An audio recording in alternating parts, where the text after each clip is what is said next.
नमस्कार साथियों। EV loan पर घट सकती है ब्याज दर। इलेक्ट्रिक कार व दोपहिया की खरीदारी प्रोत्साहित करने के लिए दरों में कमी संभव। इलेक्ट्रिक बस और ट्रक की खरीदारी पर सरकार ब्याज में दे सकती है 3 से 5% तक छूट। अभी इलेक्ट्रिक कार की खरीदारी पर 7.60% से लेकर 11.50% तक का लगता है ब्याज। 6% है अभी कुल बिक्री में इलेक्ट्रिक कारों की हिस्सेदारी। अब देखिए, टोटल में केवल 6% है इलेक्ट्रिक कारों की जिम्मेदारी जबकि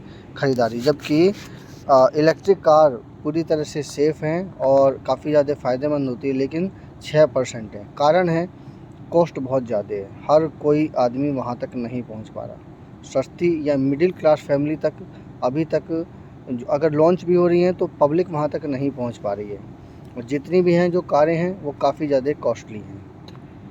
सोलर पैनल के लिए कम दर पर लोन दे बैंक। बैंकों को घरों पर सोलर पैनल लगवाने के लिए भी कम दर पर अधिक से अधिक लोन वितरित करने के लिए कहा जा रहा है। अभी आम लोगों को यह पता नहीं है कि वे घरों में सोलर पैनल लगवाने के लिए बैंकों से लोन ले सकते हैं। Punjab national bank rooftop solar panel लगवाने के लिए 6.5% की दर से लोन दे रहा है। रूफटॉप मतलब छत के ऊपर जो लगवाने के लिए 6.5% की दर से पंजाब नेशनल बैंक दे रहा है लोन। हाँ, तो अब शुरू करते हैं। इलेक्ट्रिक वाहनों की खरीदारी को प्रोत्साहित करने के लिए लोन पर दिए जाने वाले इलेक्ट्रिक कार और दोपहिए वाहनों की ब्याज दरों में कमी की जा सकती है। इलेक्ट्रिक बस और ट्रक की खरीदारी के लिए भी सभी बैंकों के लोन मुहैया कराने का निर्देश दिया गया है। अभी 2 दिन पहले भारी उद्योग मंत्रालय की तरफ से सरकारी और निजी दोनों प्रकार के बैंकों में इलेक्ट्रिक बस और ट्रक की खरीदारी से जुड़े लोन को लेकर बैठक की गई है। इलेक्ट्रिक बस और ट्रक की खरीदारी के लिए सरकार ब्याज दरों में 3 से 5% की छूट दे सकती है, जिसका भुगतान सरकार करेगी। वहीं इस लोन के कुछ हिस्से की गारंटी भी सरकार लेगी। सूत्रों का कहना है कि इलेक्ट्रिक कार व दोपहिया लोन की ब्याज दरों की भी कम करने के लिए वित्त मंत्रालय की तरफ से बैंकों को कहा गया है। अभी इलेक्ट्रिक कार की खरीदारी पर 7.60% से लेकर 11.50% तक का ब्याज लगता है। देश की सबसे बड़े बैंक SBI में इस लोन की दर 8.9 से 11.50% तक है।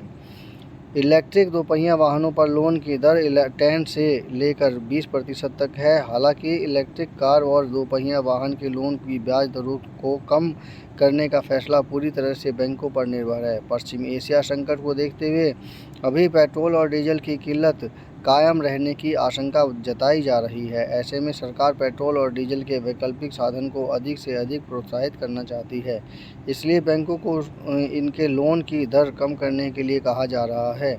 Federation of automobile dealers association FADA के आंकड़ों के मुताबिक इस साल अप्रैल से कार की कुल बिक्री में इलेक्ट्रिक कार की हिस्सेदारी 6% हो गई, जिसे पिछले साल 3.7% थी। इस साल मार्च में यह हिस्सेदारी 5.1% थी। वैसे ही बाजार में दोपहिया वाहनों की बिक्री में इलेक्ट्रिक की हिस्सेदारी इस साल मार्च में 9.8% तक पहुंच गई, जो पिछले साल अप्रैल में 5.5% थी। तो ये थी हिस्सेदारी में बढ़ोतरी हुई है।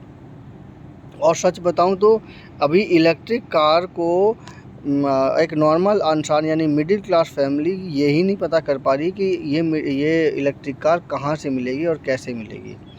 सबसे बड़ी समस्या एक तो नहीं है इसमें, इलेक्ट्रिक कार को प्रोत्साहन देने से सरकार को भी फ़ायदा है और लोगों को भी फ़ायदा है, लेकिन अभी इलेक्ट्रिक कार तक आम इंसान यानी मिडिल क्लास फैमिली नहीं पहुंच पाती है।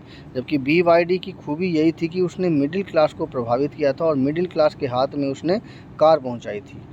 तो ये उस क्षेत्र की, उस देश की बहुत बड़ी उपलब्धि मानी जाएगी कि इलेक्ट्रिक कार एक मिडिल क्लास फैमिली वाले चला रहे हैं, और तभी देश की तरक्की हो पाएगी। चाइना की जो तरक्की का मेन कारण था वो यही था कि BYD जैसी कंपनी ने मिडिल क्लास फैमिली को एक स्टैंडर्ड दिया, वो BYD के रूप में दिया।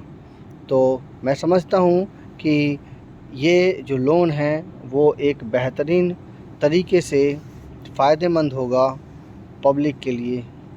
मेरी समीक्षा कैसी लगी कृपया कमेंट कीजिए, चैनल को सब्सक्राइब कीजिए। धन्यवाद।